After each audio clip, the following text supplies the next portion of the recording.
A Tale of Two Cities, Book 2, Chapter 2, A Sight.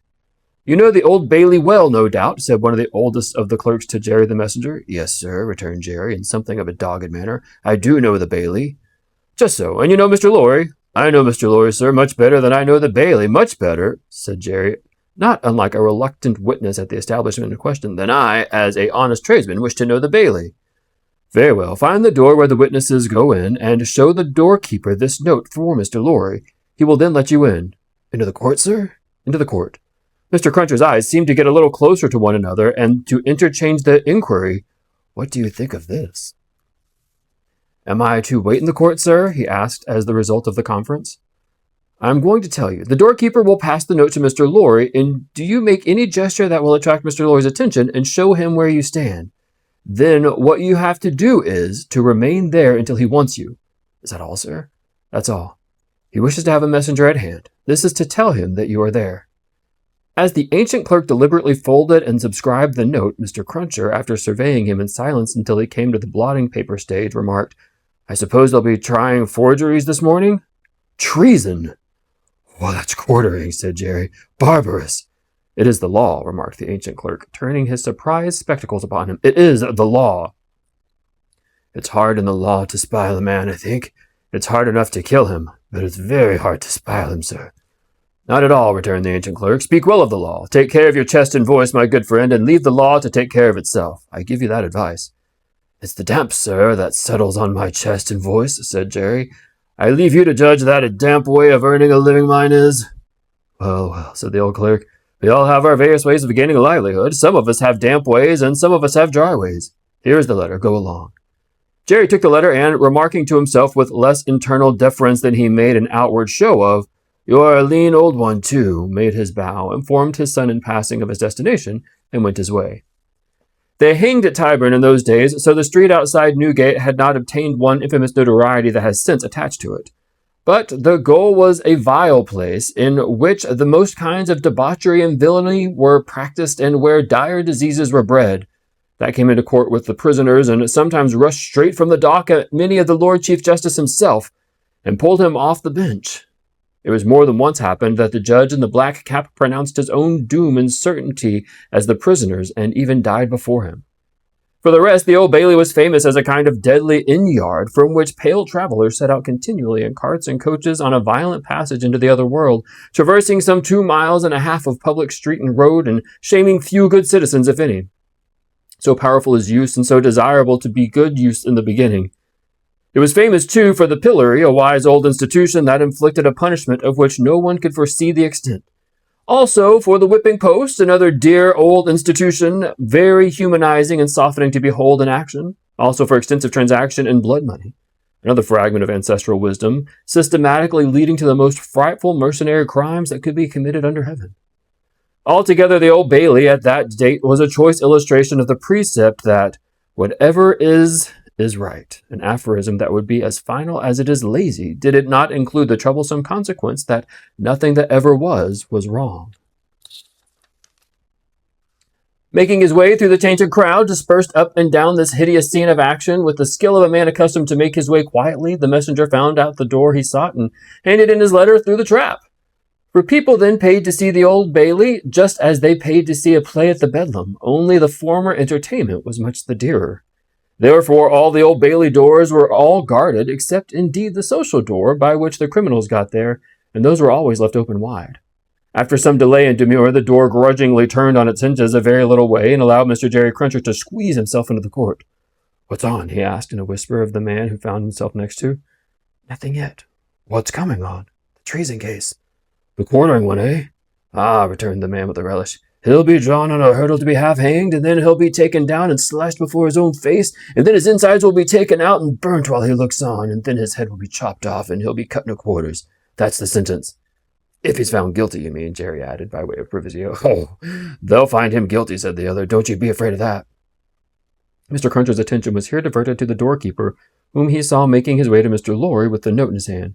Mr. Lorry sat at a table among the gentlemen in wigs, not far from a wigged gentleman, the prisoner's counsel, who had a great bundle of papers before him, and nearly opposite another wigged gentleman with his hands in his pockets, whose whole attention, when Mr. Cruncher looked at him then or afterwards, seemed to be concentrated on the ceiling of the court. After some gruff coughing and rubbing of his chin and signing with his hand, Jerry attracted the notice of Mr. Lorry, who had stood up to look for him, and who quietly nodded and sat down again. "What's he got to do with the case?" asked the man he had spoken with. "Blessed if I know," said Jerry. "What have you got to do with it, then, if a person may inquire?" "Blessed if I know that either," said Jerry. The entrance of the judge and a consequent great stir and settling down in the court stopped the dialogue. Presently, the dock became the central point of interest. 2 gaolers who had been standing there went out, and the prisoner was brought in and put to the bar. Everybody present, except the wigged gentleman who looked at the ceiling, stared at him. All the human breath in the place rolled at him like a sea or a wind or a fire. Eager faces strained round pillars and corners to get a sight of him. Spectators in back rows stood up not to miss a hair of him. People on the floor of the court laid their hands on their shoulders of the people before them to help themselves at anybody's cost to a view of him. Stood a tiptoe, got upon ledges, stood upon next to nothing to see every inch of him. Conspicuous among these latter, like an animated bit of spiked wall of Newgate, Jerry stood, aiming at the prisoner the very breath of a wet he had taken as he came along, and discharging it to mingle with the waves of other beer and gin and tea and coffee and what not that followed him, and had already broke upon the great windows behind him in an impure mist and rain. The object of all this staring and blaring was a young man of about 25, well-grown and well-looking, with a sunburnt cheek and a dark eye. His condition was that of a young gentleman. He was plainly dressed in black or very dark gray, and his hair, which was long and dark, was gathered in a ribbon at the back of the neck, more to be out of his way than for ornament. As an emotion of the mind well expressed itself through any covering of the body, so the paleness which his situation engendered came through the brown upon his cheek, showing the soul to be stronger than the sun. He was otherwise quite self-possessed, bowed to the judge, and stood quiet. The sort of interest with which this man was stared and breathed at was not a sort that elevated humanity. Had he stood in peril of a less horrible sentence, had there been a chance of any of his savage details being spared, by just so much would he have lost in this fascination. The form that was to be doomed to be so shamefully mangled was that sight. The immortal creature that was to be so butchered and torn asunder yielded the sensation. Whatever gloss the various spectators put upon the interests according to their several arts and powers of self-deceit, the interest was, at the root of it, ogreish. Silence in the court. Charles Denay had yesterday pleaded not guilty to an indictment denouncing him, with the infinite jingle and jangle, for that he was a false traitor to our serene, illustrious, excellent, and so forth Prince, our Lord the King, by reason of his having on divers occasions, and by divers means and ways, assisted Louis the French King in his wars against our said serene, illustrious, excellent, and so forth, that was to say, by coming and going between the dominions of our said serene, illustrious, excellent, and so forth, and those of the said French Louis, and wickedly, falsely, traitorously, and otherwise evil, adverbiously, revealing to the said French Louis what forces our said serene, illustrious, excellent, and so forth had in preparation to send to Canada and North America. This much Jerry, with his head becoming more and more spiky as the law terms bristled it, made out with huge satisfaction, and so arrived circuitously at the understanding that the aforesaid, and over again aforesaid Charles Denay, stood there before him upon his trial, that the jury were swearing in, and that Mr. Attorney General was making ready to speak. The accused, who was, and who knew he was, being mentally hanged, beheaded, and quartered by everybody there, neither flinched from his situation, nor assumed any theatrical air in it. He was quiet and attentive, watched the opening proceedings with a grave interest, and stood with his hands resting on the slab of wood before him so composedly that they had not displaced a leaf of the herbs with which it was strewn. The court was all bestrewn with herbs and sprinkled with vinegar as a precaution against jail air and jail fever. Over the prisoner's head there was a mirror to throw the light down upon him. Crowds of the wicked and the wretched had been reflected in it, and had passed from its surface and this earth altogether. Haunted in a most ghastly manner, that abominable place would have been if the glass ever had rendered back its reflections as the ocean in one day to give up its dead.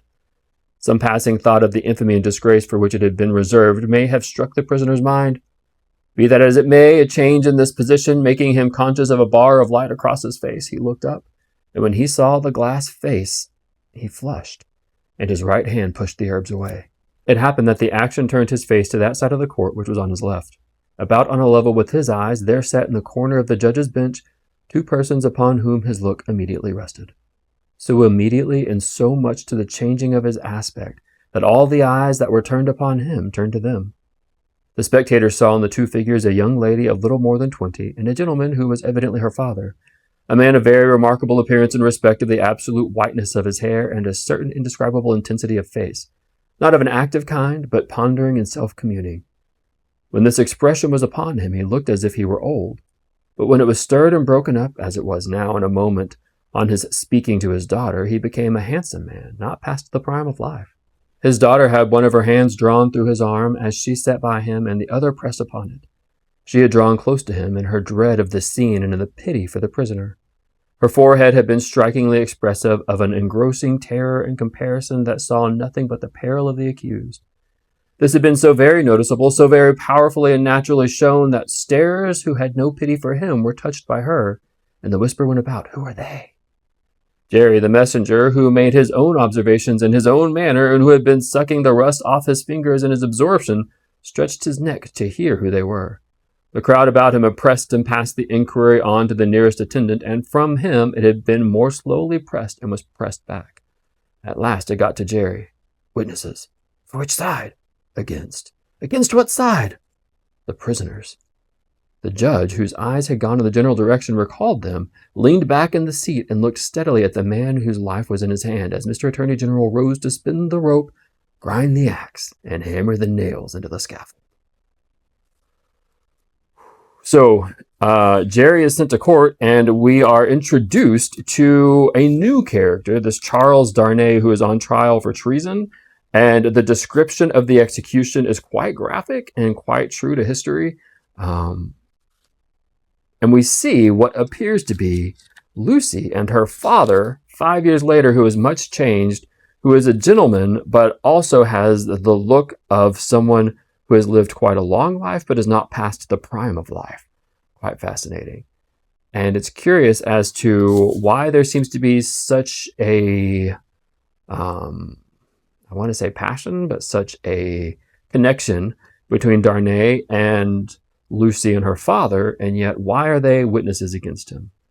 So it should be quite interesting to see how this develops.